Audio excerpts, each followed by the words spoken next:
अगर आप भी चाहते हैं कि आरसीएम म्यूजिक के वीडियो सबसे पहले आप तक पहुंचे, तो लाल बटन को दबा के चैनल को सब्सक्राइब जरूर करें और साथ में बेल आइकन को दबाना ना भूलें।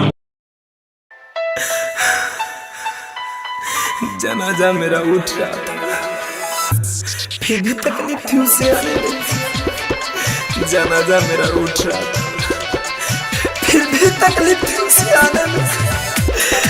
बेवफा यार घर पे बैठे पूछ रही थी, बेवफा यार घर पे बैठे पूछ रही थी, और कितनी देर है उसे दफनाने में। हो सारा जग से लड़ब तोहरे ला मरब, सारा जग से लड़ब तोहरे ला मरब, नहीं केहू से कबहू डरब। अब त मुअलो के हो,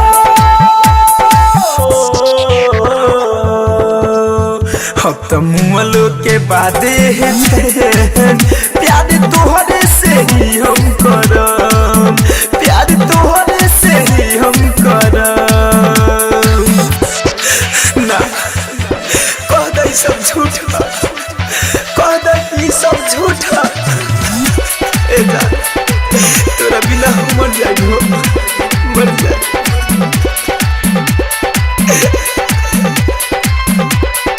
हो धरे कौन तू ही बारू परान, होके तू से जुदा कैसे जियब जान।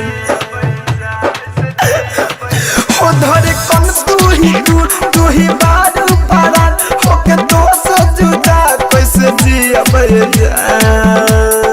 न कोनो सिकवा करब ना गिला, न कोनो सिकवा करब ना गिला, जान तोहरे पर जियब मरब। अब त मुअलो के हो,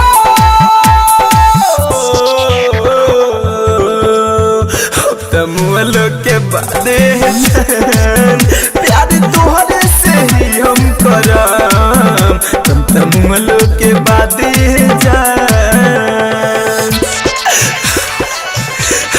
हमार क्रिया खा के कहा तू हमरा बिना रह पाबू, अगर रह पाबू तो हर बात हाथ के क्रिया खा जा, हम तेरा जिंदगी से चल जा। हुई जुदाई के गम हम कैसे सहम, सोचले ना रही हो जैबू बेरहम। हुई जुदाई के गम हम कैसे सहम, सोचले ना रही हो जैबू बेरहम। हो जखम दिल के नायब हम भरम, हो जखम दिल के नायब हम भरम, लड़वा नैना से खाली भरम। अब त मुअलो के हो, अब त मुअलो के बादे प्यार तोहरे से ही हम करब, प्यार तोहरे से ही हम करब। जाता रू जाता तो जा, लेकिन इतना एगो बात तू याद रखिए, इधर तेरे से जिंदगी भर सात जन्म तक तेरे से प्यार करी।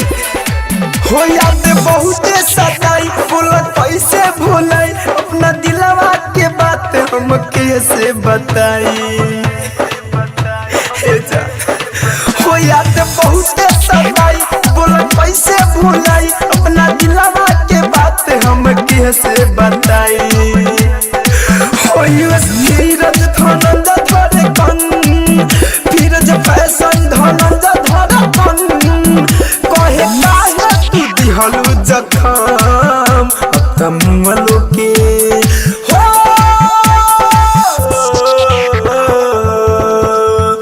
अब त मुअलो के बादे